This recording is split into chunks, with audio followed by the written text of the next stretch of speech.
The laugh landed harder than the rain. It burst through the gray afternoon outside Westbridge Academy. Sharp, careless, full of meaning for only one person. Rain struck the pavement in thin needles. Bus brakes hissed at the corner. Engines idled. Students spilled through iron gates with pressed uniforms and careless privilege. Chauffeurs opened doors without eye contact. Umbrellas unfolded like wings. Mia stood just beyond the gate with a dented metal donation box held tight against her ribs. 16. Too small coat. Shoes that soaked through the moment she stepped into a puddle. Most students passed her as though she were part of the pavement, until the silver car arrived and Aston Martin glided to the curb. The door lifted. Evan Blackwood stepped out as if the world had paused for him. Hair perfect.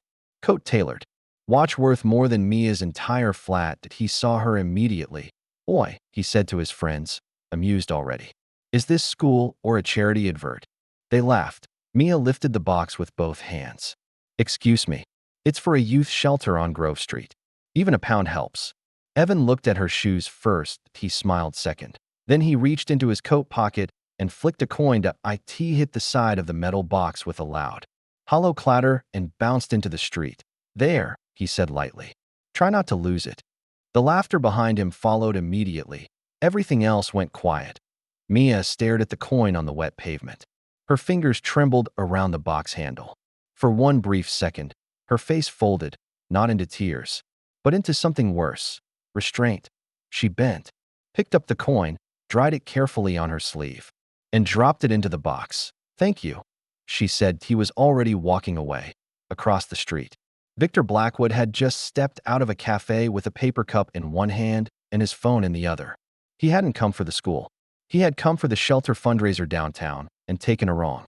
Turned out he saw the coin fall. He saw the girl bend. He saw his son laugh. The quiet after the laughter lasted longer than the sound itself. Victor didn't move until Evan disappeared through the gates. That night, the city glittered beneath Victor's penthouse windows. Deals moved across screens. Stock lines rose and fell. His empire pulsed quietly behind glass and steel. He ignored all of it. He kept seeing the coin rolling across wet pavement. The next afternoon, he stood at the same street corner alone. No driver, no assistants, just a man in a dark coat waiting in light rain. When Mia arrived, she hesitated. He looked like money. She had learned what that often meant. "Cold job," Victor said gently. She nodded. "People sleep colder." He studied the box. "Why here?" "Because they helped someone I love." He placed folded notes inside without flourish. She peeked. Her breath caught. "This is too much." "No," Victor said. "This is late." She searched his face. "Were you here yesterday?" Victor didn't answer. The following morning at school, Evan's name began moving through corridors in strange ways. Teachers didn't look at him the same. A staff meeting cut short when he entered. At lunch, a table went quiet when he Saturday after final period. His father was waiting in the car. "You're coming with me," Victor said. Evan checked his watch. "I've got practice." "You've got a responsibility." The shelter smelled like soup and bleach. Paint peeled in stubborn curls from the walls. A boy ran past laughing with a sock in his hand. Somewhere, a radio played quietly. Evan stopped at the doorway. Mia looked up from behind the counter. Their eyes met. She didn't react. That hurt more than if she had. "You'll work here," Victor said. 3 nights a week. Without cameras. Without credit. Evan laughed nervously.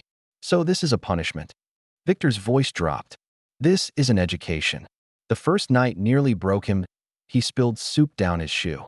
A man shouted at him for getting an order wrong. His hands trembled while stacking plates. He tried to joke once. No one laughed. Mia kept a quiet distance. Late, while wiping tables, he finally spoke.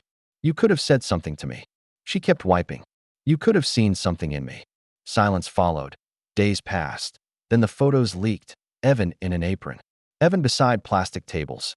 Evan standing behind a dented counter. Friends stopped answering his calls. One afternoon, he found the words shelter prints spray painted onto his school locker. The shelter one night.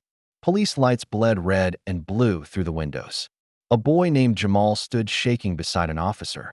Accused of stealing bread. "I was just hungry," the boy whispered. The shop owner wouldn't back down. Victor offered to pay. The owner refused.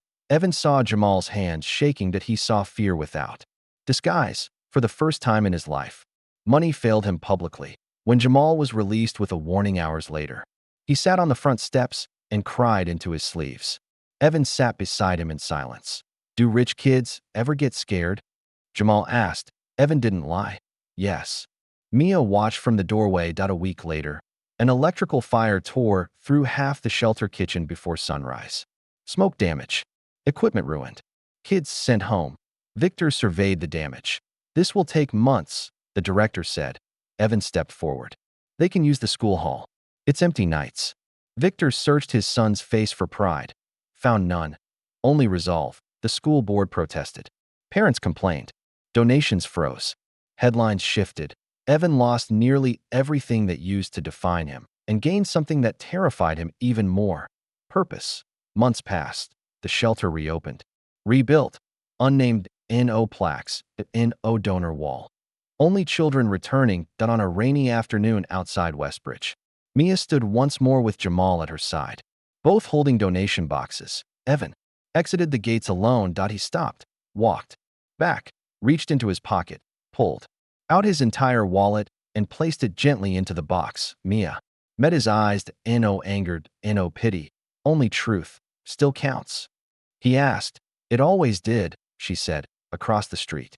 Victor watched from the shadow of a bus stop, rain touching his shoulders. For the first time in his life, his son stood equal with someone he had once looked down on, and the world felt balanced again. True wealth isn't measured by what we hold, but by what we learn to lift.